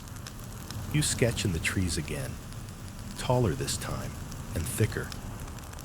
Beside it, here, the mapmaker paused and disagreed. Your apprentice notices. That border doesn't match the last version, he says. You raise an eyebrow. Exactly. He looks confused for a moment, then smiles. Historians still argue whether early maps were propaganda, diplomacy, or decoration. You've seen them be all three. One man's kingdom is another's fading memory. One sultan's domain becomes a smear of ink with a single signature. You've had patrons ask you to move rivers, shrink rivals, delete entire mountain ranges, and, sometimes, you've done it. But not without leaving a mark. You turn to the northern hills now, where a border cuts directly through a known village. The Duke insisted it looked cleaner that way. You disagreed, so you drew the village anyway, on both sides. You labeled it, Lives Ignore Lines. Then, on a narrow bridge just beside it, you drew a cart driver mid-yawn, a goat chewing something leafy, a child chasing a hoop. And beneath it, border? What border? You smile as you redraw that scene tonight, softening the ink just slightly, letting the village stretch farther, spilling out past where the boundary pretends to be. You add a river near the bottom corner, its course too serpentine for a political map. You were told to straighten it. You didn't. You simply labeled it. This river refused to cooperate. It's still there, because sometimes you don't need to argue. You just need to draw what's true. Your apprentice leans over your shoulder. Are you ever going to send this version in? You think about that. Then say, no. But I might leave it where someone can find it. There's a power in quiet resistance, in the soft mutiny of geography, in drawing what doesn't sell, but matters. You add a city back onto the map that had been removed due to diplomatic sensitivities. You place it lightly. No walls, no name, just a market square and a fountain with someone leaning over it, face reflected, features blurred. Caption, forgotten by design, remembered by map. You remember once, as a young cartographer, when a noble accused you of hiding bias in the trees. You hadn't, but the idea thrilled you. So now, in the eastern forest, You shape the tree lines into soft letters. Not words, just the suggestion of script. A whisper beneath the leaves. Your apprentice notices. He doesn't ask what it says. Good. You darken one final region tonight. A coastal area that's been conquered, renamed, forgotten, and then claimed again. On the last commission, it was called Terra Nova Victoris. But you call it something else. You write Land Between Names. And then under that, here, the ink does not settle, because borders shift, rulers die. But maps remain, and they remember everything you tried to erase. You clean your quill, stretch your fingers, and glance at the other charts in your workshop. The official ones, the clean ones, the ones that always seem to be right on paper and wrong in spirit. Then you look back at yours. Not perfect, not accurate even, but honest. And you whisper, not for anyone to hear, but just to say it aloud. This map tells the truth sideways. Then you fold the chart, tuck it beneath the others, and blow out the lamp. Let it hide, for now. Morning brings a heavy sky, the kind that presses its quiet fingers on the roof and makes every cup of tea feel warmer than usual. Your apprentice is still asleep, curled beneath a coat you've never seen him wear outdoors. You let him be. Today, you return to the sea. Not to the safe parts, not the well-named ports, or the trade routes filled with merchant dots and anchor symbols. No, today, you sail toward invention, toward phantom islands. You pull out a half-finished map meant for educational purposes, though no one ever specified what kind of education. The ocean between Portugal and the West Indies is particularly open, perfect. You draw your first ghost island like a smudge. Irregular, low to the water, surrounded by question marks. You label it Antilia, maybe. A name whispered through centuries. Historians still argue whether Antilia was based on an actual volcanic ridge, a misread sailor's tale, or pure cartographic theater. It showed up on dozens of maps before quietly vanishing in the 1600s. No explanation, just gone, which makes it even better. You add a hill to your version, then a house, then smoke, and beside it, lighthouse unlit. But someone keeps refilling the oil. You remember another, High Brazil, said to appear once every 7 years, west of Ireland, then vanish in fog. No one knows who named it first, or why it felt real enough for expeditions to search for it. So you draw it too. This one round, almost too perfect, as if made by someone who didn't trust corners. You add a deer at the center, standing beside a pool of still water. Label, visible only in quiet minds. Your apprentice stirs. Are we drawing real places today? He mumbles. You think about that, then smile. We're drawing remembered ones. He shrugs, accepts it, and returns to sleep. You recall another tale, an island where sheep are born already cooked. You're almost sure it was a joke, or hunger. Still, you draw a small rock in the mid-Atlantic, add a grazing animal shaped like an oven mitt, and write, "Their wool smells of rosemary." Then, a tiny archipelago that no one ever agrees how to reach. You sketch 7 islands shaped like sleeping cats. Label, Islands of Lost Spoons. You don't explain, but you do draw a sailor nearby, sitting in a canoe, eating soup very slowly. Not every place has to make sense. You draw one more ghost island, this one entirely circular, with a single spiral path inward and no center. You title it, Where the Sea Rehearses Forgetting. Because that's what these islands are for, in the end. Not for gold, or conquest, or colonization, but for pause, for possibility. For those moments on long voyages when the stars shift, the compass spins, and the crew needs something to look for, that isn't land, but hope. You turn the map sideways and notice something. Your phantom islands have formed a shape, not planned, but emerging. A constellation, maybe, or a question mark, or an ear. So you embrace it. You add a new island at the very end of the arc, the smallest one, just a dot. Label. Listens when the others forget. Then for good measure, a few boats, one sailing toward Antillia, one circling high Brazil, one just floating, sail half lowered, watching the horizon. You title the whole stretch of sea, Ocean of Second Tries. You pause, brush aside some crumbs, and think about what it means to draw things that never were. And you know the answer. They may not exist, but people needed them to. You remember a story told to you in a storm-bound port. A sailor who claimed his brother once landed on an island no one else ever saw. Stayed a week. Fished. Slept. Watched clouds that moved backwards. Returned. No proof. Just a tattered journal entry. You drew the island anyway. You look at it now. It's still here. Still quiet. Still waiting. Your apprentice finally rises, squints at the chart, and points to one of the ghost islands. What if someone finds it? You hand him a clean sheet of parchment. Then they get to draw what's there. The rain begins mid-afternoon.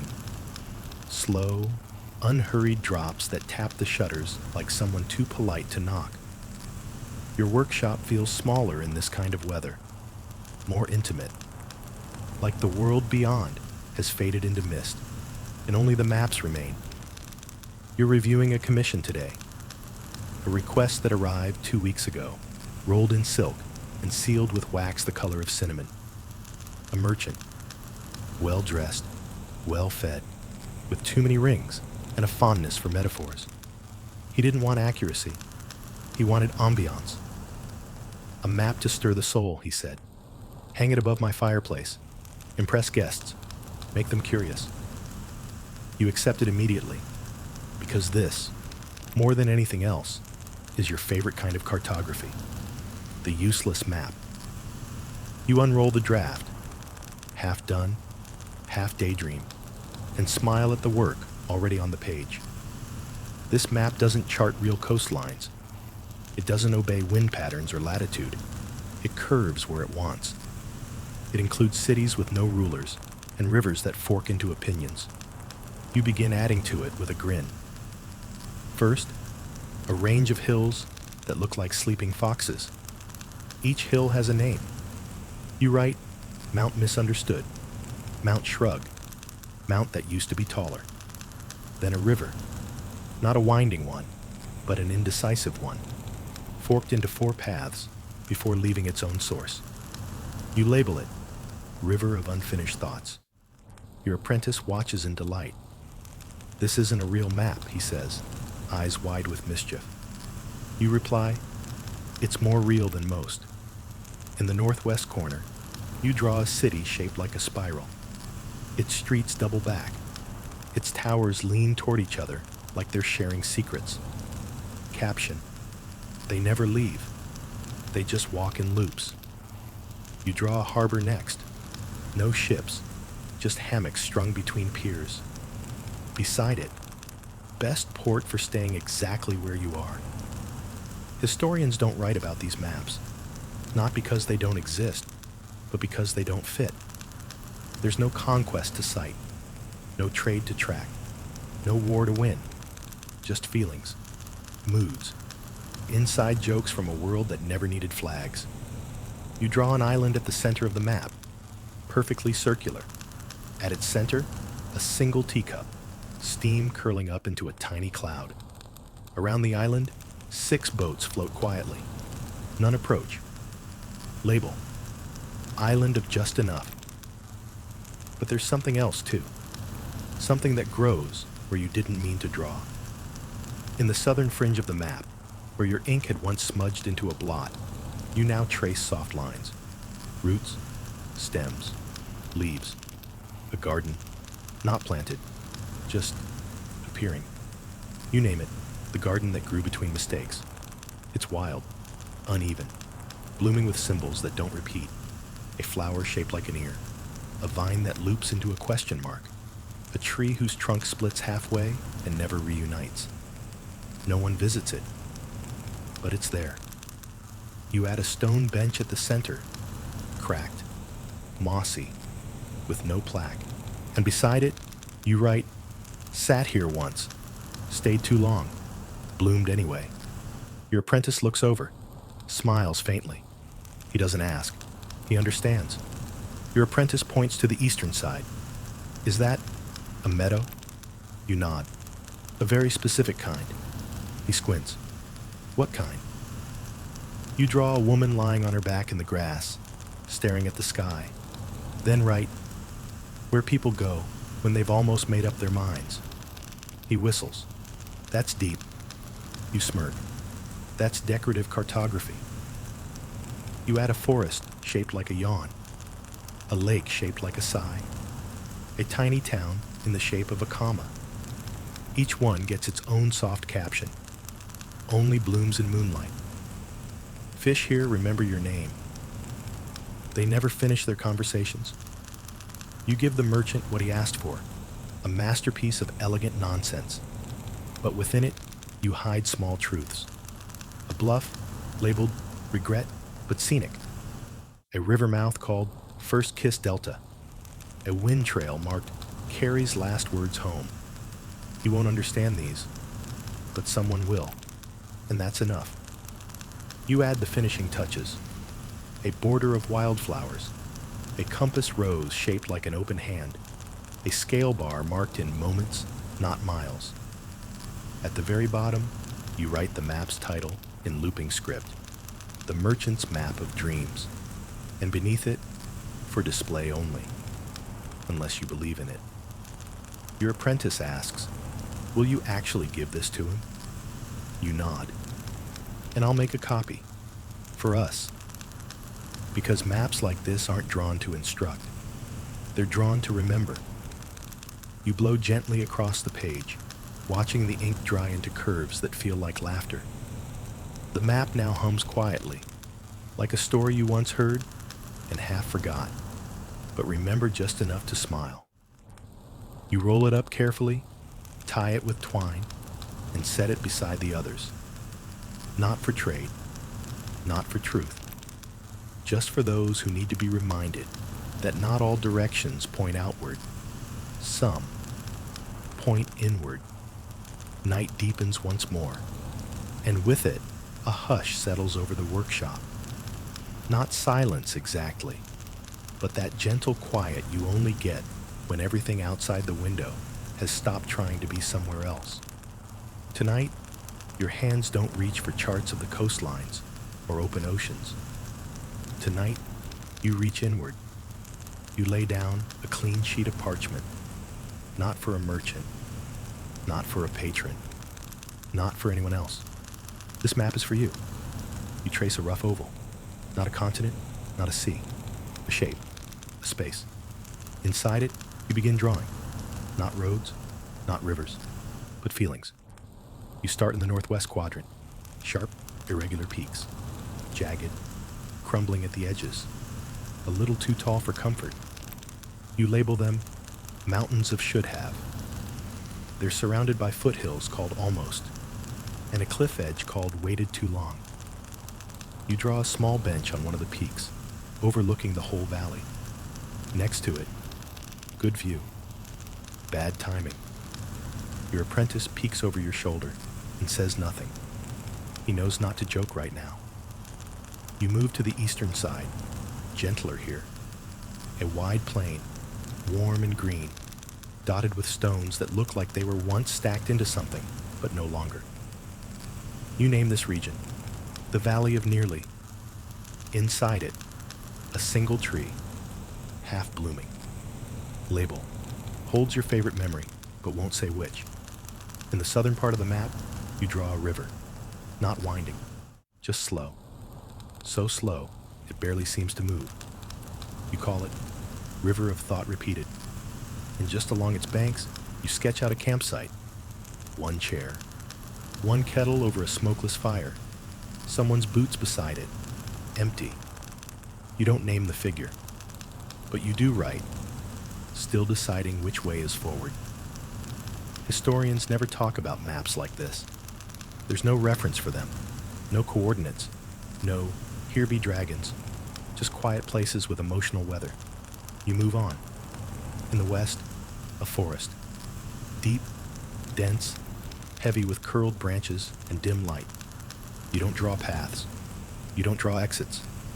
You name it. The woods of what wasn't. And at the very edge of the tree line, a faded sign. Don't enter hungry. You draw a road now, looping across the entire space. Not straight, not logical. It crosses over itself 3 times. Dead ends in 2 places, but still keeps going. You call it the journey that refused to conclude. Your apprentice points to it. Is that where you are now? You glance up. Not exactly, but close. In the map's center, you leave a circle blank, perfectly empty. Not because you ran out of ideas, but because you didn't. You label it, the room with no map. And under it, return here when all else feels known. You don't often share this kind of cartography.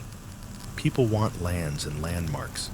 They want dragons and cities and markets that smell of fish and fate. But some part of you has always drawn maps like this. Soft maps. Maps with feelings instead of elevations. So you add a few final details. A small tower labeled regret but well built. A footbridge labeled crossed it anyway. A harbor called stayed too long, left too fast. A fog bank named the memory of her voice. Your apprentice clears his throat. Is this going on a real chart?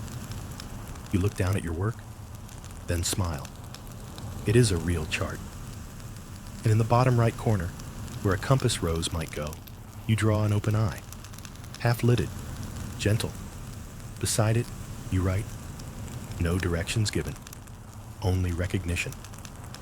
Then across the very top of the map, in the space where titles usually go, you write something different. Not a name, not a place, just this. The map you were always carrying. Beneath that, just as your hand begins to lift from the page, something tugs. A thought left half-spoken, a sentence you never quite finished. So you draw again. A narrow canyon, not wide, but steep. The kind you don't fall into.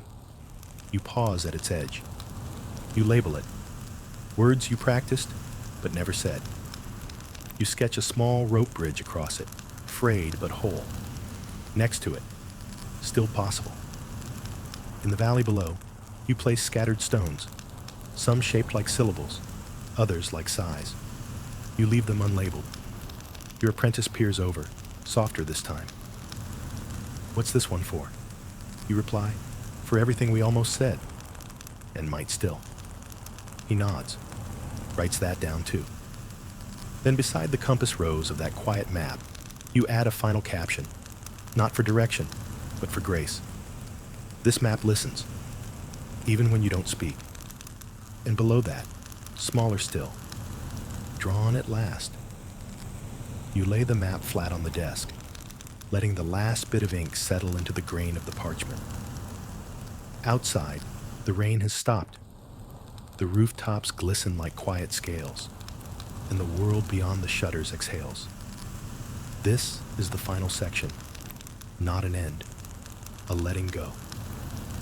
You reach for your oldest compass, not the one with ivory inlays or the polished brass, just the one that's been with you the longest. Its needle doesn't always point north, and you've come to admire that.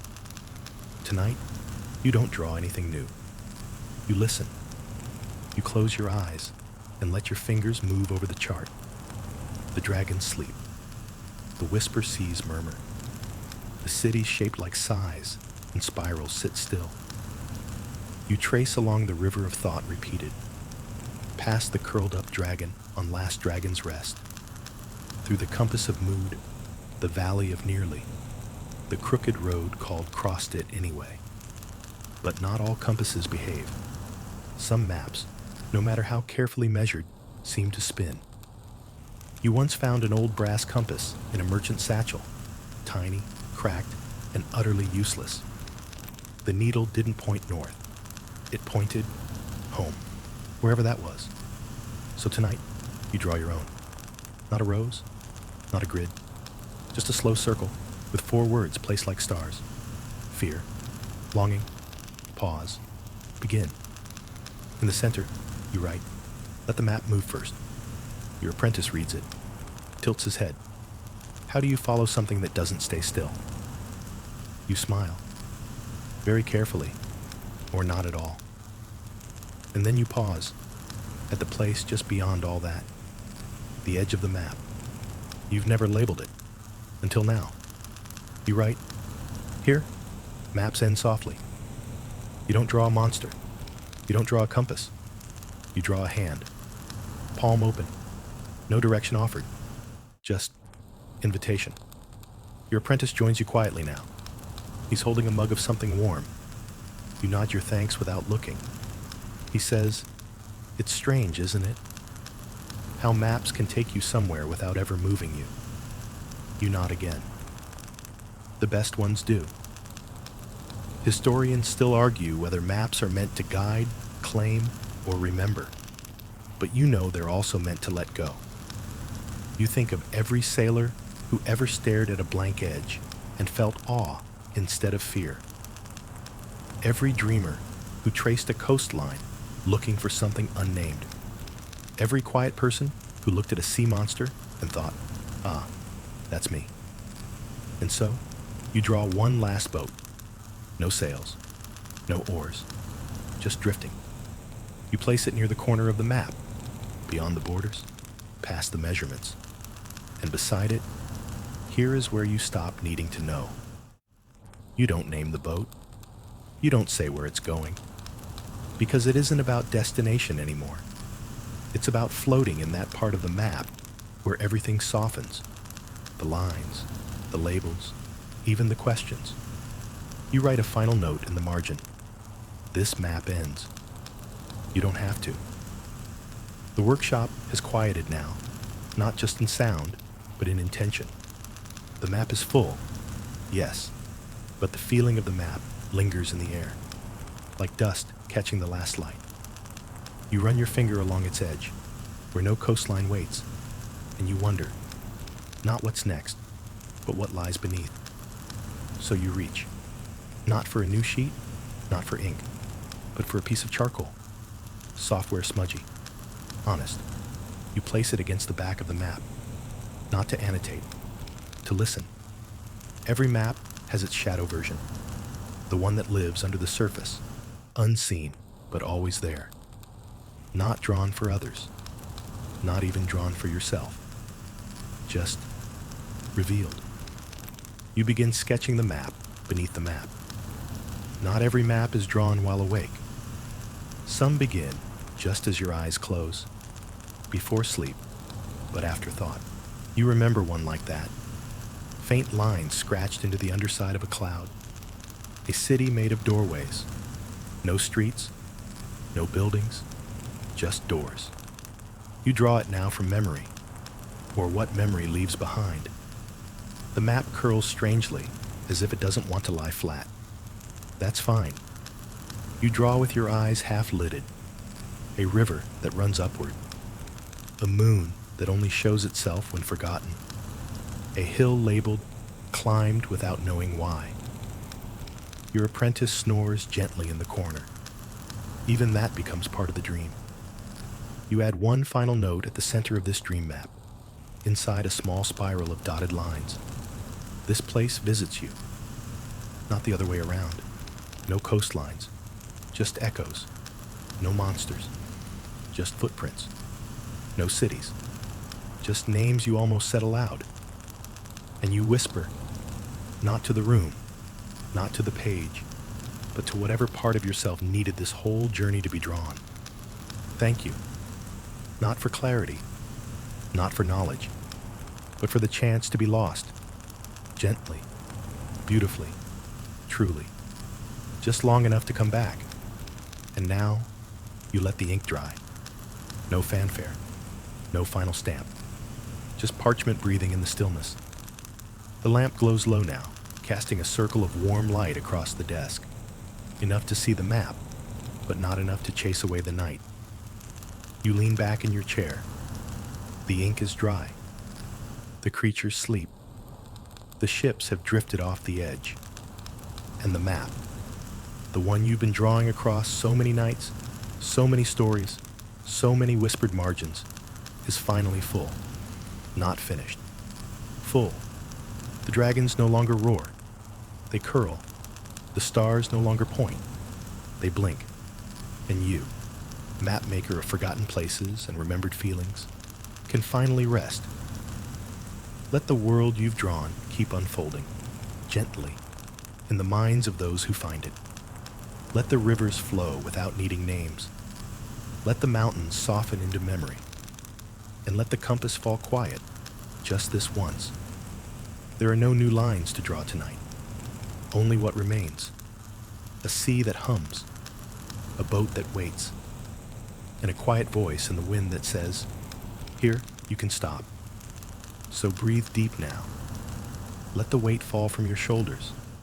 Let the parchment cool. Let the map hold what you no longer need to. And drift softly out past the edge into sleep. If this story stayed with you, perhaps you'd like to walk with us a little further. You can subscribe for more quiet maps, strange monsters, and soft truths. We don't promise accuracy, just company.